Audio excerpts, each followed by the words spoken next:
Businesses strive to ensure that they have the right levels of inventory to meet customer demand, but not too much inventory that costs the business money. To make the strategic plans of the organization work, management will make use of a set of tactical plans. During these tactical plans, checks and balances of the production plan are followed through on the materials requirements plan and production activity and control planning levels. The bill of material is then used to provide an essential link and input to the next lower planning level. Sales or demand plan is a tactical plan that will start converting the vision of the business plan into reality, and if there are differences between the sales and business plan, then processes will be put in place to correct this. Thereafter, by combining these agreed sales forecasts, the S&OP forms the basis of all material, manpower, and machine resource decisions, the output of which is a realistic and positive production plan. So, the S&OP is formed by the combination of the agreed customer-focused sales and marketing plans, i.e. forecasts, and the realistic production plan accounting for the capacity. The production plan then becomes the basis of the master production schedule, providing the disaggregated data from product family to the end items that make up that product family.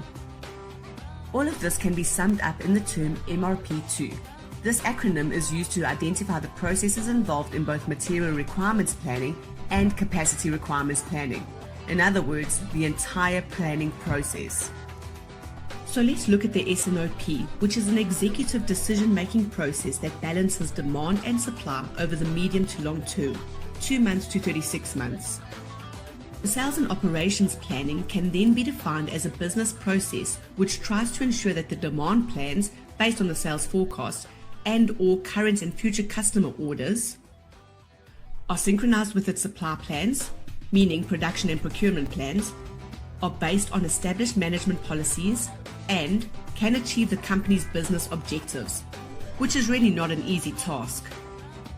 Most companies plan to grow, so let's imagine a company wants to increase their production of a product by 10% and want to also introduce 5 new products over the next 5 years.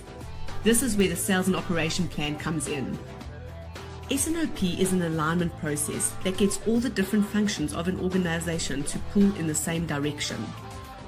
And there are 2 vital inputs to the S&OP process, namely demand plans, sales plans, and capacity plans, which are resource plans.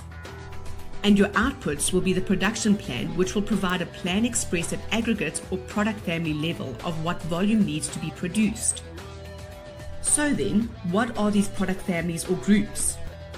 These are products that are grouped by similarity of manufacturing process. Say a company sells leather items, they would then group all handbags together, all shoes together, and so forth. Before examining the S&OP planning process, it is important to understand the role of time fences in the master production planning schedule.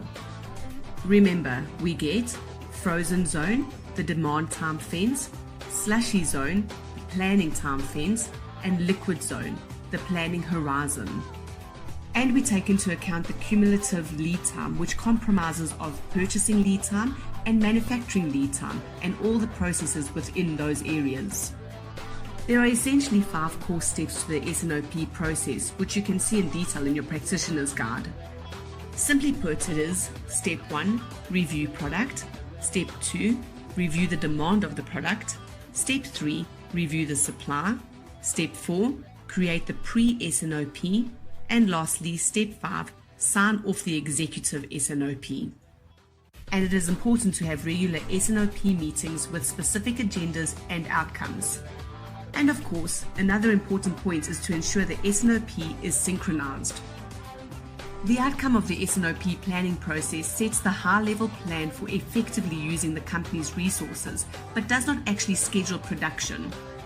It is thus an excellent tool for businesses which helps identify problems before they happen and ensures the company looks into the future while testing the plans against the capacity.